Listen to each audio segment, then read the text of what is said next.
好，我们来看习近平会见了这个越南总理范明政哦。在普京访问河内之后呢，现在这个范明政也去到了北京，跟习近平见上面啦。那习近平有讲说，中方愿与越方坚持团结友好，然后坚定的相互支持，双方要保持高层交往。那他说呢，中方始终把这个越方视为是周边外交的优先方向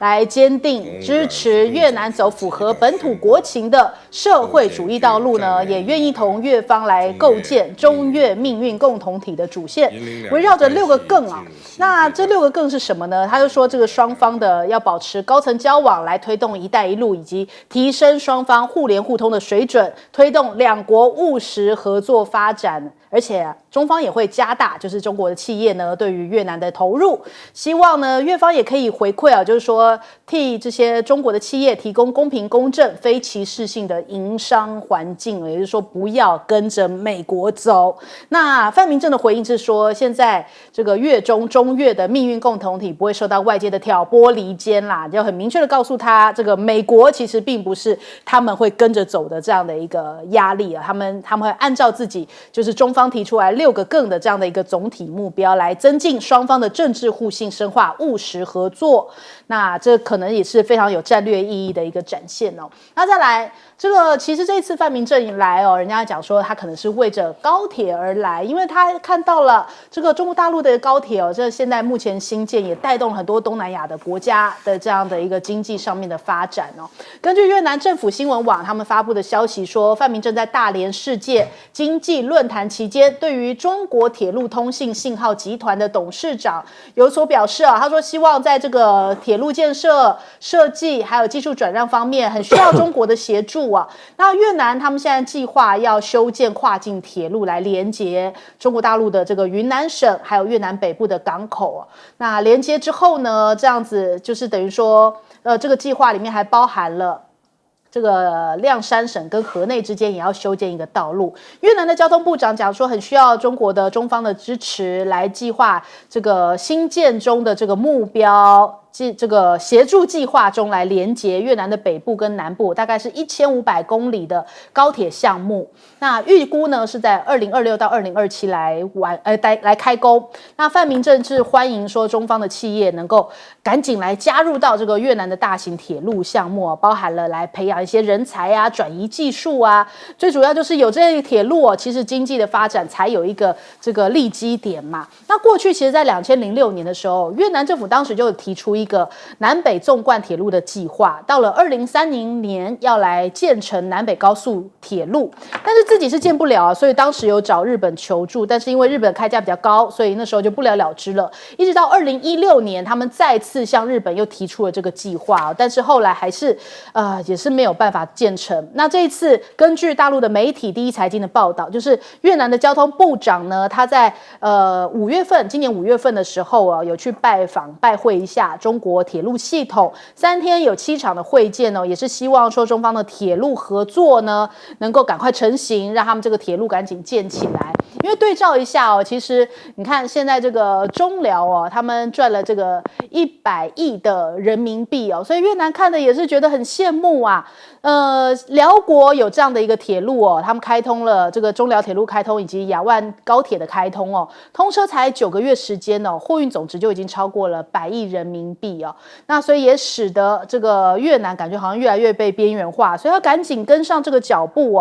那再来我们看到马来西亚也呼吁要这个重连中南半岛的铁路网，要打造泛亚交通的动脉。所以其实现在这个等于说东协各国都赶紧希望跟中国大陆能够连接上这个泛亚铁路网，或者是铁路相关的高铁铁路的连接。那现在中马也要加深经济合作，包含了像是这个东海岸的一个铁路还有中老以及中泰铁路的连接。大马到东海岸，他们现在这个铁路全长是688公里，建成之后可以把货物从关丹港运到了中国大陆，成为马六甲海峡之外的一个新选择哦。这可能也会冲击到新加坡。那马六甲海峡本身是连接这个东亚主要的一个经济体，跟印度啊、中东、欧洲这些地区哦，他们有一个非常短的一个海上的航线，所以呢至关重要。那他们现在有这样的一个铁路的话，又可以加快他们运送的速度，那自然而然就可以带动起他们的贸易量。所以呢，现在预估哦，随着中国跟东南亚经济的快速发展，贸易量将会提升大概50%左右。所以为着这个铁路，这个范明正也坐不住啦，希望赶紧能够跟中国大陆有所合作，让这个铁路赶紧建成。那首先我们来请教一下介老师，介老师怎么看？其实这一次范明正直接希望跟中国大陆协建高铁啊，这个最主要就跟日本的案子大概已经黄掉了，吹掉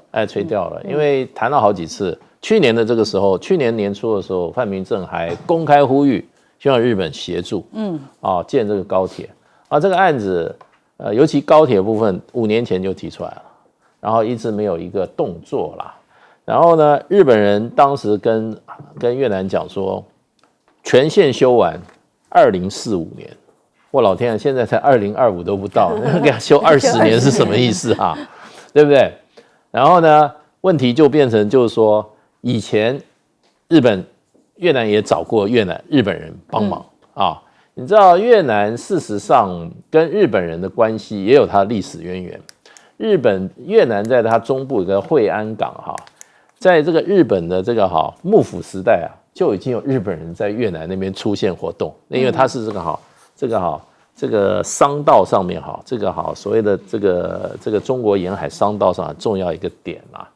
那可是当年啊，越南在这个法国的殖民统治的时候啊，日本人打着一个要把白色帝国主义赶出亚洲的大东亚共荣圈的时候曾经把在越南打进越南，结果呢一进去越南的时候你知道当时越南百姓怎么反应？弹石湖江，欢迎亚洲的兄弟来解救我们让我们怎么样？让我们摆脱了这个白色帝国主义对我们的这个侵略。可是呢，3个月以后，全越南人都反日本人，因为他发觉日本人的残暴远超过法国人。日本人取得了优势以后在越南的各个重要关口派日本军，然后呢，很奇怪，日本军到了东南亚就特别趾高气扬，看到日本军队要鞠躬要敬礼。那越南人不懂这一套那日本军队用什么方式对付越南人呢？就当场叫过来赏耳光，结果就打了3个月耳光以后越南人就从反对法国帝国主义到改成反对日本帝国主义。那这就是日本人的问题。那日本人为什么在越南一直修不了铁路呢？就是因为日本人到什么地方都要靠日本人的方式做事。那这跟东南亚的文化是格格不入的。而且呢，征收土地呢，它这个东西你要征收就快，你还没有征收，你那边在弄的时候，它土地已经涨2倍了，所以日本人也应付不来，所以这个东西就日本人就修不了。所以呢，第一个要修到2045年，第二个呢，价值要多少？700亿美元。然后呢，后来越南去查了一下，说，哎呦，日本现在的这个高速铁路它每公里的平均的用电量比中国的高铁高1.6倍。成本也高，对，时间也高，最后呢，营运的成本也高。所以呢，我看这次范明正去最主要就是要希望中国大陆帮他建高铁。那这个高铁去年跟日本还在谈，今年跑到中国大陆去谈，就很清楚嘛，就跟日本人又谈成了，就跟当时去找以为日本人是解救的，后来发觉日本人不是解救，日本人是另外一个灾难。好，来请教严老师。我觉得在这个大陆我们说是基建魔人那他一直在做建设国内的我们看他高铁高速公路一路在盖，港口一路在做，所以他这个工程师也好，工人也好，就是养了一堆我们也可以说他产能过剩，然后他又跑到非洲其他的地方，拉丁美洲都做的时候，你就发现他越做越熟，越做价格越低，越做越知道什么地方可以改进。那这个东西就是等于是有了一个大的经济规模之后，必然会超越这些西方国家，甚至日本。为什么啊？我必须要提，你说美国会不会做高速公路、高铁都会做，但他们偶尔做一做，高速公路还常做，铁路好久没做了，所以他要重新再来过这些人。要再重新找一批工人，并不是那么容易的那大陆在这个上方面就有优势。我自己做非洲研究，法国的工程师在非洲，他们标到一个案子，就发现哇，好贵哦！为什么工程师还要住旅馆嘛？大陆的工程师以前是住公寮的，跟工人一起住公寮，后来是因为大陆的盖了很多，盖了大陆的这种旅馆，有中国菜可以吃的，他们可以住的比较好一点，但是起码不是那种最贵的5星级的饭店，所以大陆的成本低，然后大陆还可以保证在什么时候可以做完，就好像我有一次去武汉，我就非常惊讶，有个年轻人带我们导游一样的，带我们的领队带我们看。然后他就说他已经在这个地方买好了房子，我说为什么？他说因为政府准备在哪年哪月这个地铁站就开通了，他们都可以有这么大的信心有把握。那我们自己你知道我们的，譬如说我住木栅，我也不知道我们木栅到新店那条线要什么时候会完成，有的等我们甚至我们国关中心说哇，我们现在外面以前的指南山上旁边现在这边有一个捷运站。他们说大概10年之后，我说我不晓得那个时候我还可不可以做到但是无论如何，就说在这一方面，基本上就是说，你如果越南跟大陆合作在这个高铁的话，那可以知道大概什么时候可以做好，然后成本是多少，然后大概速度有多快，而且大陆绝对是最新的，因为他已经做了这么多，他最熟悉，所以这个东西越做越多，这个是我觉得是大陆现在目前的一个优势，就是太熟悉这一类的工程，然后大陆的工人也多。那如果今天像越南，我至少我觉得越南的工人在素质上面绝对是比非洲的还要好一些嘛。那大陆如果进去会更熟悉一些他们的文化嘛。好，请教永平姐。我觉得越南这个案例正说明就是说，如果当你想要把基础建设的问题政治化来解决因为这个经常是这样子台湾当年的高铁对不对？不是也发生了到底是要用法国系统还是用日本系统的这个问题，就是说你的基础建设，如果你做了很多政治上面的考虑，那你通常呢，你的基础建设呢就会受到伤害它就会延宕很多年，然后你可能会付出不必要的高额的钱，甚至呢，你到最后会得到比较烂的产品。好，那现在中国大陆呢，它从2013年开始推动所谓这个"一带一路"倡议以后呢，到现在其实它已经有了10年的经验。是确实在这个"一带一路"刚推出的时候，因为它那时候还没有很多经验，尤其是离开中国大陆的土地，你到别的国家去。别的国家的政治状况、这个土地概念那个工人情况，大家都不熟的时候，初期也出了很多不同层次的问题。可是你毕竟呢，中国大陆在海外不断的建立这个大型的高铁啦这个运输啦、海港啦各方面的这个建设，它也有累积了10年的经验特别像刚才严老师讲的，因为中国大陆的富起来呢，其实就是一代的人，同一代的人，从他年轻呢还很穷，然后到了现在中年老了一点，他就突然变有钱了。所以这些能够出去闯天下的一带一路的这些企业家呢，他们以前本身都是苦过来的，所以呢，他们跑到了这个东南亚国家、非洲地区，他完全可以跟当地的工人一起生活然后降低了很多的成本，而且他所带去的专业人员也全部可以跟当地的人打成一片。再加上呢，他确实现在中国大陆因为实在高铁盖到我本来前几年疫情前我还比较有在做，就是上海到北京的高铁那时候要6小时，结果我最近才在看一个网络影片，才赫然发现说他已经又提速了，因为它里面又换了最新一代的设备，它又变成4小时了。所以呢，大陆的部分就是说，第一个它自己需求量很大，第二个它科技在这个方面呢，它已经是全世界都是它在盖。所以他非常非常的有经验，而且呢，他不断的在这方面还投入科技的研发。所以对越南来讲，他一开始找日本呢，那时候中国大陆确实不高兴。那到了今年的4月呢，越南回心转意又要去找中国大陆的时候，都认为说中越的关系已经春暖花开。那果不其然，这2天因为夏季达沃斯论坛这个范明正去跟习近平见面的时候，他所讲的还不止高铁，他还直接讲了大陆最在乎的，要共同开发海上的利益，以及他现在整个南海海权的问题。所以呢，越南等于也在政治上呢跟中国大陆产生了和解。好，我们先休息一下，广告之后马上回来。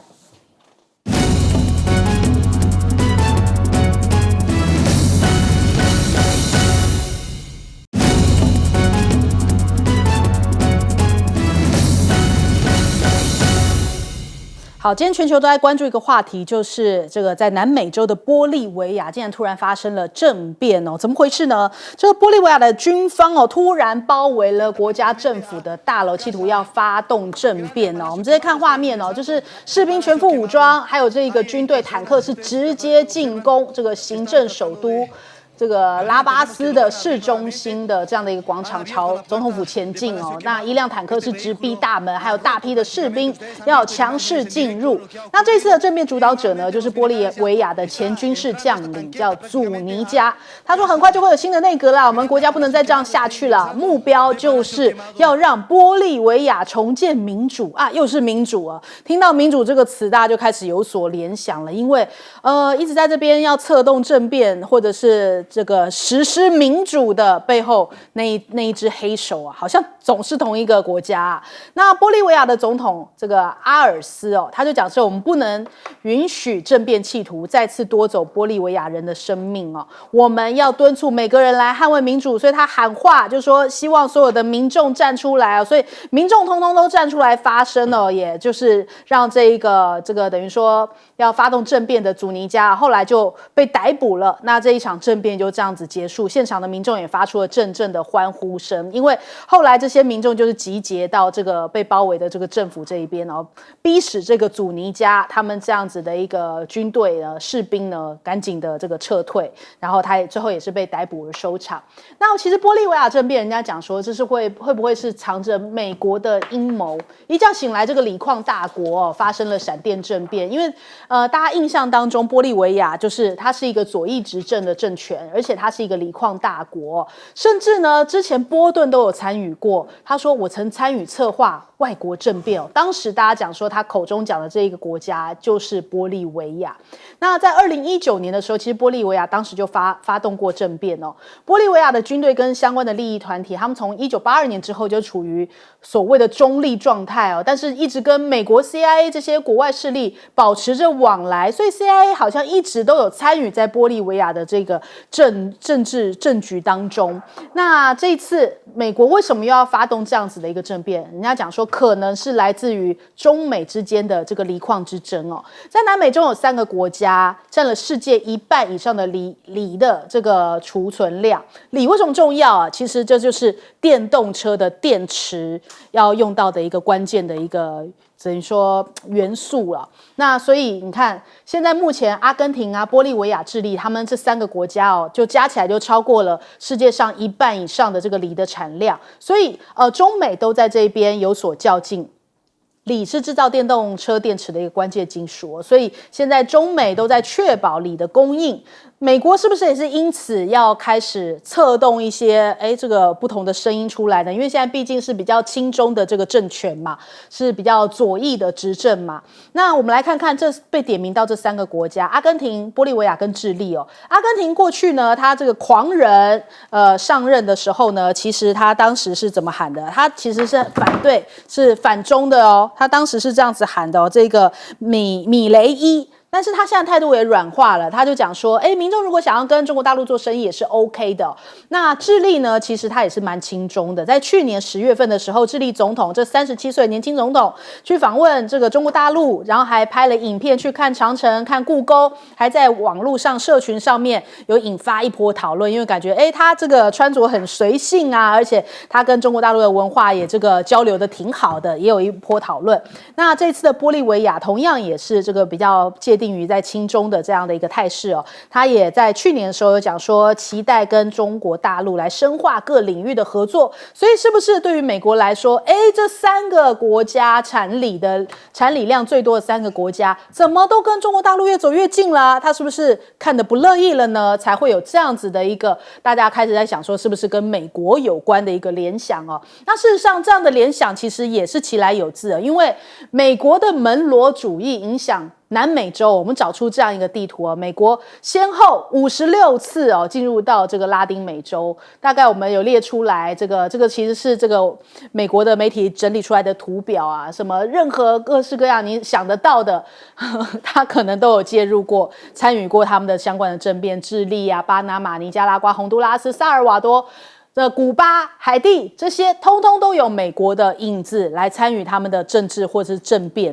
那美国这样的门罗主义有200年来到底带给拉丁美洲什么呢？其实在2023年12月2号就是美国宣告门罗主义的200周年也就是美国对于这个拉丁美洲的干预还有这个颠覆是永远不停止的。因此在这个拉美或是加勒比地区感觉上面好像就是美国一直把它当成后院一直在影响他们的这个执政，或者是影响他们的选举。所以拉丁美洲的人就感叹他真的是离上帝太远，离美国太近才造成这样拉美的动荡100年。对于他们来说，美国不是个好邻居，美国对他们来说是一个最大的乱源。那我们先来请教一下介老师怎么看这次的玻利维亚政变？这次玻利维亚政变一定是外力介入。因为玻利维亚是美国眼中钉，第一个它是左派政权，第二个它又是原住民，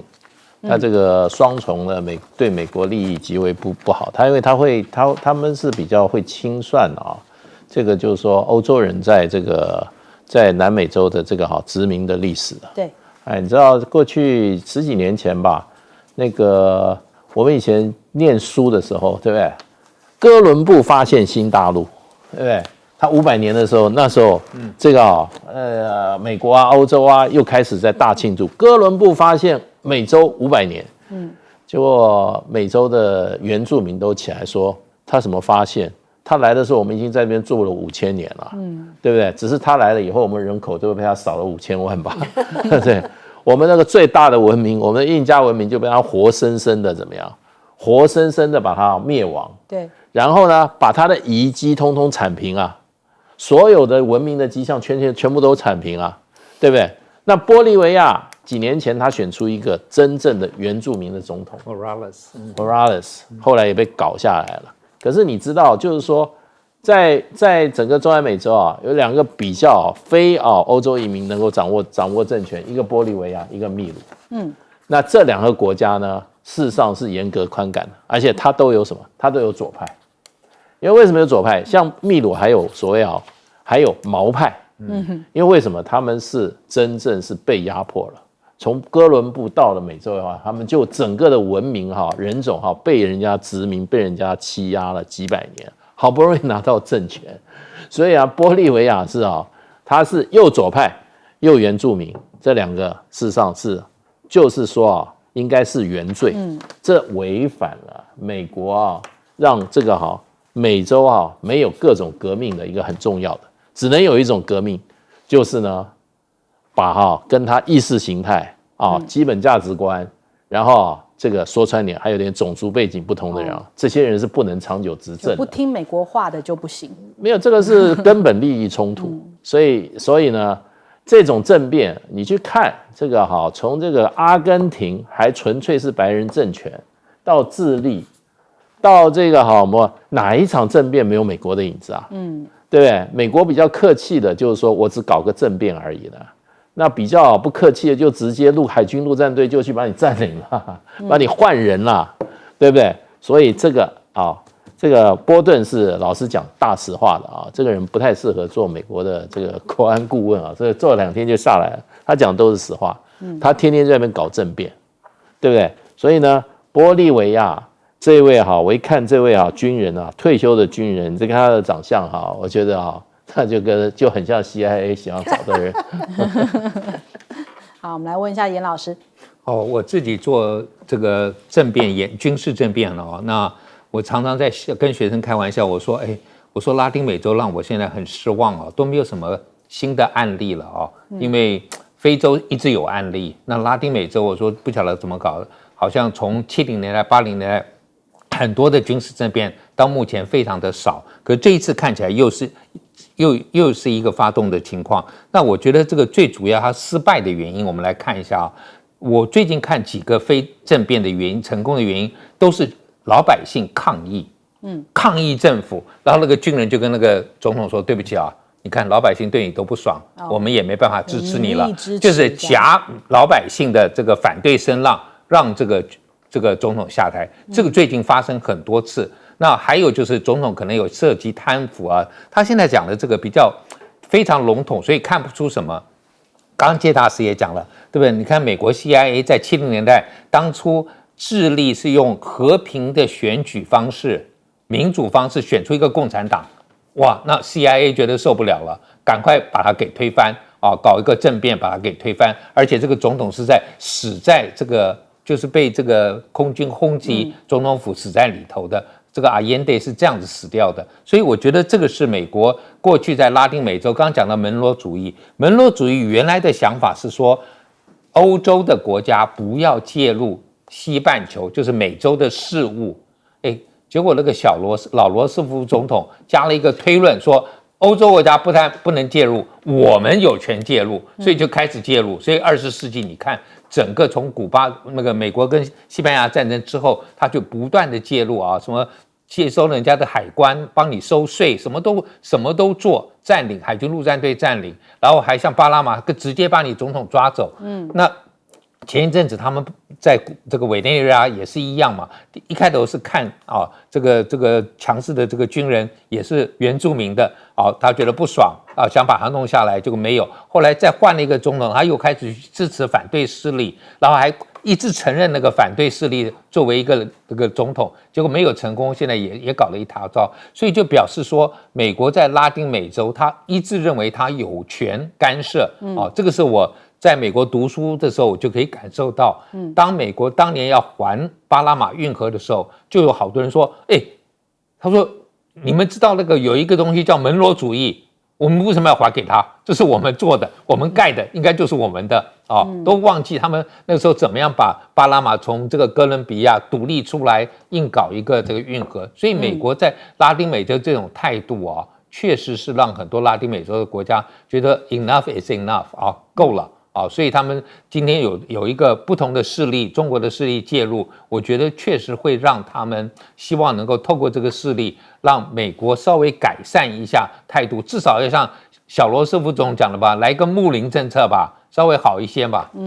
好，请教友萍姐。这次那个玻利维亚这个不成功的政变除了它的发动的正当性没有以外了真正的原罪呢？刚才介大使还漏提了一个，就是因为它是锂矿大国。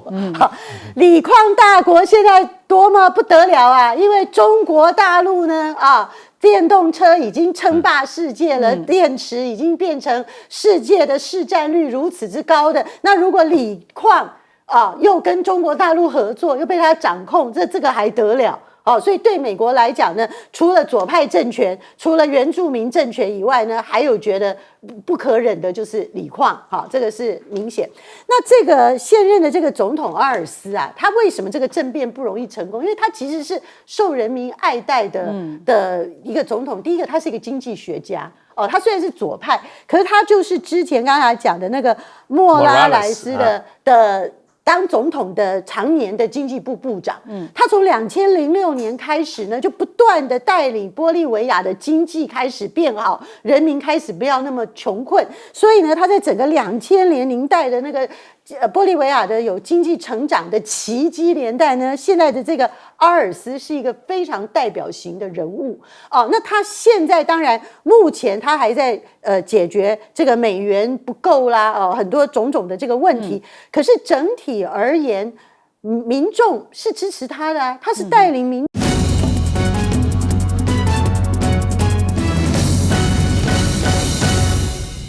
欢迎收看《新闻大白话》，我是主持人翟轩，马上来欢迎一下这个阶段加入我们讨论来宾，前大使谢文吉。翟轩好，各位朋友大家好。前台北市副市长李永平，大家午安。政大国关中心兼任研究员严正声教授。主持人好，各位观众大家好。好了，我们来看一下这个赖清德哦，现在把我们全台湾人又跟他绑在一起啦。他讲说哦，这个惩戒这个台独的22条哦，会波及到90%的台人呐。那他怎么说呢？90%以上的民众可能都会遭受到波及哦。提醒国人，如果去大陆经商旅游，一定要注意这方面的风险。他在民进党中执会的时候，把我们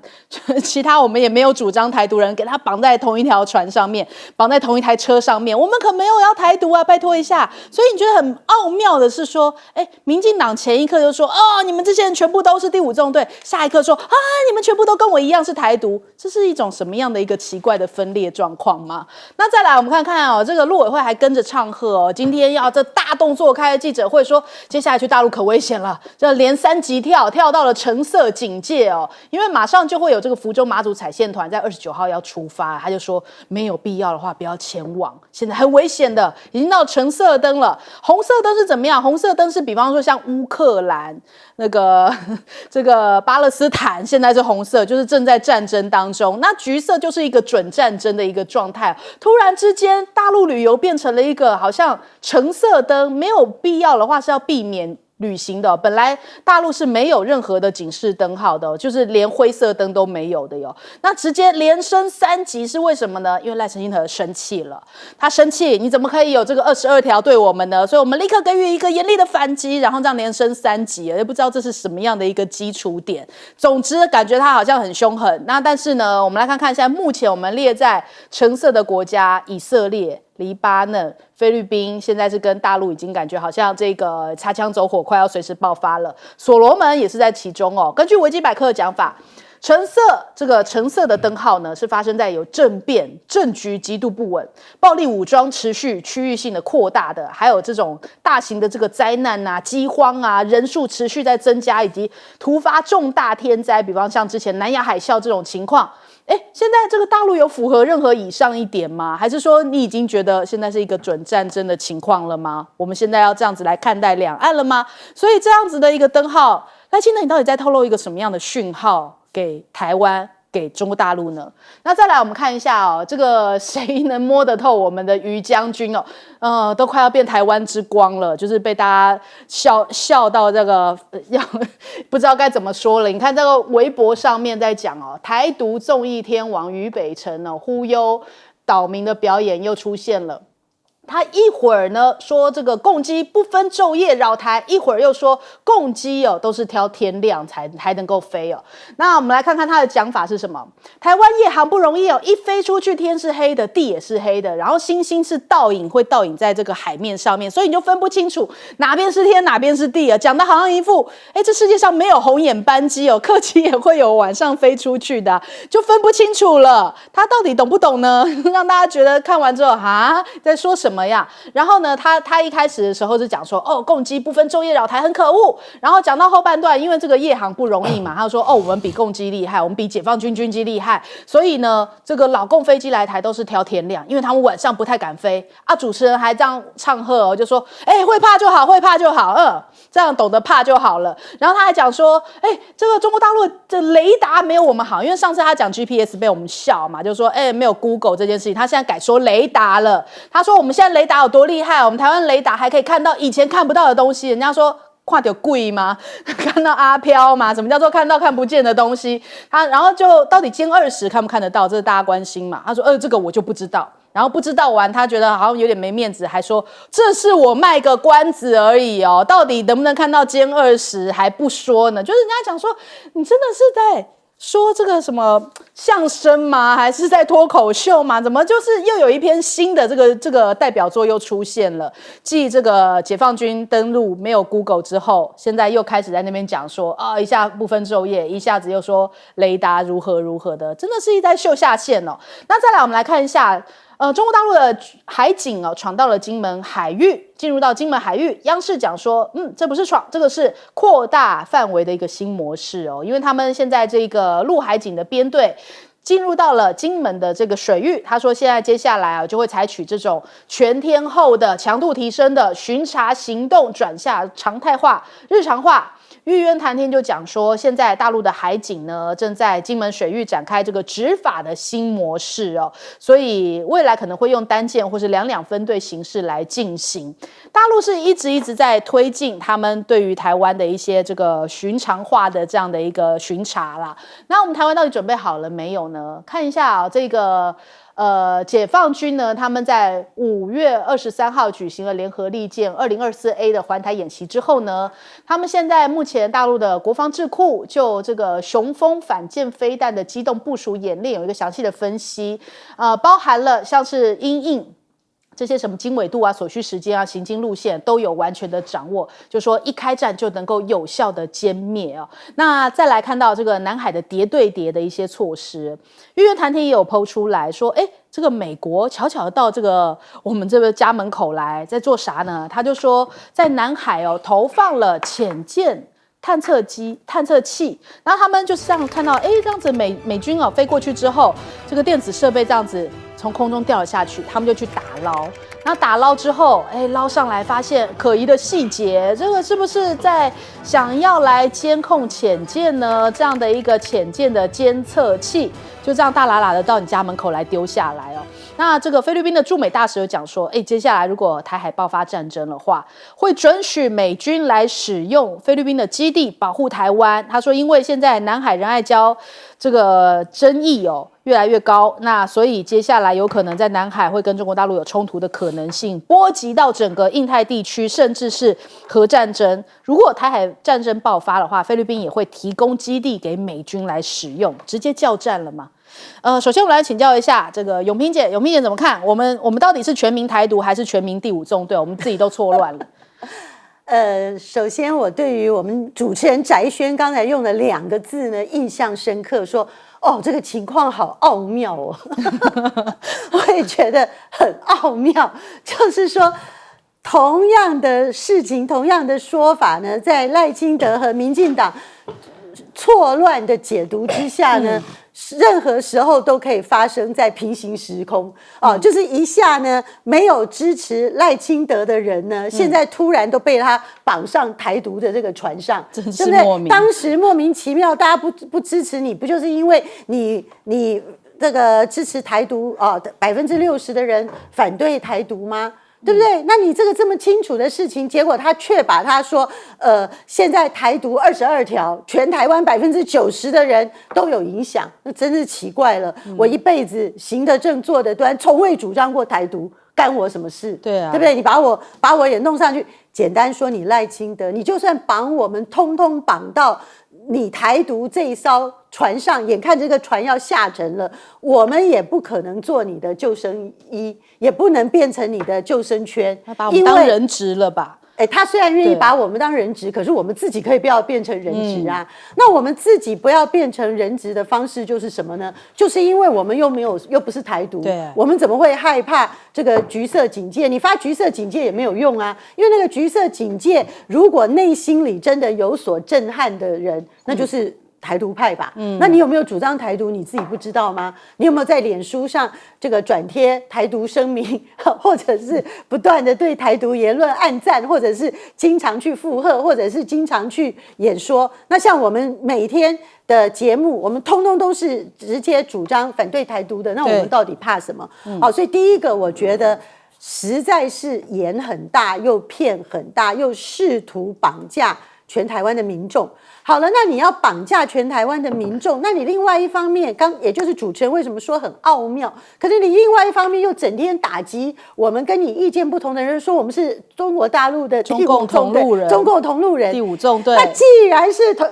第5纵队中共同路人，那既又要维持台独的身份。哦，这个不是很奥妙的平行时空，这是什么？我们都不知道自己是谁了。真的。好，说穿了呢，我觉得从他一连串非常离谱的演出，以及民进党很离谱的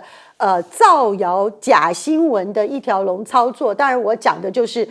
自由时报跟这几天讲的那个有台的节目，什么有新华社记者去盯场的，这从头到尾彻头彻尾的全部的假新闻，我就可以看得出来。我觉得民进党政府呢，还说你要什么打诈这个司法呢，没有人会相信你打击诈骗集团会有任何成效，因为你自己就是最大的诈骗集团啊。对你不利的时候，你就赶快出一个假新闻来转移焦点。对，然后呢，另外你现在要对岸针对你的政治报复，他不好意思说，我赖清德被锁定，我很丢脸，所以呢，他要把全台湾的90%的人都绑上他这一艘台独船。问题是我们60%以上的人，没有人要上你的台独船呐。那最后我再讲一点，你就算发了橘色警戒，可能就世界来讲也是笑话一则。非但中国大陆没有出现橘色警戒那些国家或地区应该有的状态，更重要的是，你民进党政府现在还没有开放台湾的旅行团、副团去组团去旅游，对啊，那你能限制谁？对不对？旅行团业者本来你也没开放，他也打击不到。那我们个人大家要去的，自己能不能去，早就会自己有判断。所以他这些部分呢，完全空话一则，完全谎话一则，这就是民进党的真实内涵跟 true color， 就是它本身就是一个骗子集团。所以感觉这整个处理是很情绪化的。你不投给我，你们通通都是第5纵队的。然后当你被这个惩戒，或者是当你被锁定的时候，你们全部通通都要来当我的人质。然后再者就是说通通都不许去中国大陆玩。这是一个执政者该有的一个高度吗？是这样的一个气度吗？我们来问一下介老师。他这个数学有问题，你知道？这个胡扯八道也不搞。他的90%，你知道？90%那事实上18岁以下到15岁以下人口，他也支持台独嘛，对不对？儿童也算进去吗？对，你知道台湾有投票权的人就1803万，1980万。我们台湾总人口是2341万，所以事实上的话，这就是没有投票权的，就是说他政治立场可能没有那么明确的，他也不会去明确主张台独，或者是推动台独积极。那这占台湾总人口361万。361万就不止1成了，不止1成，就2成呢。2成人口根本就没有政治态度了，怎么叫去大陆又可能变成台独呢？他会说他们那些小学生都是青鸟，小青那鸟，些小学生也拉起来一起算，也是台独分子是吧？小青鸟啊，这个刑法可能还不追溯不成年人呢，对不对？所以这个数学也都搞不好，讲得太离谱了。这个就是明明人家指的是你，你要指的说大家都跟你一样，就是这个就是俗辣的作风，真的，这就拉别人下水。对啊，我们真的说，如果我是主张台独人的话，我这时候要看赖清德说你到底有没有种。大陆说要办你啦，要怎么样，要杀头啦，要关监牢啦，这时候你就说他就没有说，他说是台湾派，他是没有说是台独派，对不对？就没有台独了，变成台湾派了。然后他就说有90%人都跟我一样。这个就是俗辣嘛，这标准的俗辣，你还对他有什么期盼，对不对？台湾真正危险的时候，哇，他叫那90%人站在他前面，然后他躲到最后面，这个真的是我觉得真的是他不晓得他这个整个我让很多支持者人对他这种展现的这种俗辣作风实在是我觉得大家真的是瞠目结舌，瞠目结舌而且他有什么资格讲90%的人？他的政治主张是台湾第一个说我是台独工作者的人出来选举。台湾有投票权的只有70%人中间的4成支持他台湾有投票权7成中4成，也就是说台湾有投票权的人1980万里面只有28%的人支持他那他有什么资格讲另外90%人跟他一样？这个连数学都没有，这样子胡吹牛，然后呢，最近又拿说啊，这个啊，又说啊，大陆是陈设吓一些台湾人啊，大陆现在去的话，你会被抓起来，你不能去，你是台独分子啊，虽然你不是，大陆认定你是，你就是，又怎么样？又把我们旅行业者给害惨了。对，他真的就是他只要一出手，就是受伤的都是台湾人，对不对？没错，我们也不是台独，也被他搞成变成台独。然后呢，我们这个本来这个旅行业者已经很难过了，现在这么一弄，哇，你的旅行业者，你叫人家怎么活啊？人家养家活口啊，那么每次出手受伤都是台湾人啊，对，你到底是在做什么？所以实在是我觉得太离谱了。明白了，他这个台独是有毒的毒，专门毒害台湾的毒。他每次出手都是我们台湾人受伤啊，对啊，对不对？他伤到对方一根毛了吗？都没有啊，一丝一毛都没有啊。所以我觉得太离谱了。好，来问严老师。我想啊，大概现在如果说出外旅游啊，日本、韩国、台湾跟大陆大概是世界上最安全的地方了。我觉得我们今天国人旅游到欧洲可能都还没有到大陆安全哦。到美国现在大家也怕看到美国的治安的状况，对更糟糕。那东南亚绝对跟日本、韩国、大陆还有台湾是不能比。所以你今天把它定为这么不安全啊，说是会。这个好像橙色警戒，我觉得老百姓大概眼睛也会很亮嘛，因为确实啊，就是你看90年代刚开始的时候，大陆我们包括我们千岛湖事件等等，那个时候确实啊，旅游是有点需要警戒的地方。可是过去这么多年来，大家很多人都去过，大概也了解这个状况，基本上就是一个跟台湾在治安方面，我的意思就是说，比如说你的包包，我一个朋友最近包包才掉到，就是在大陆。机场掉了，结果就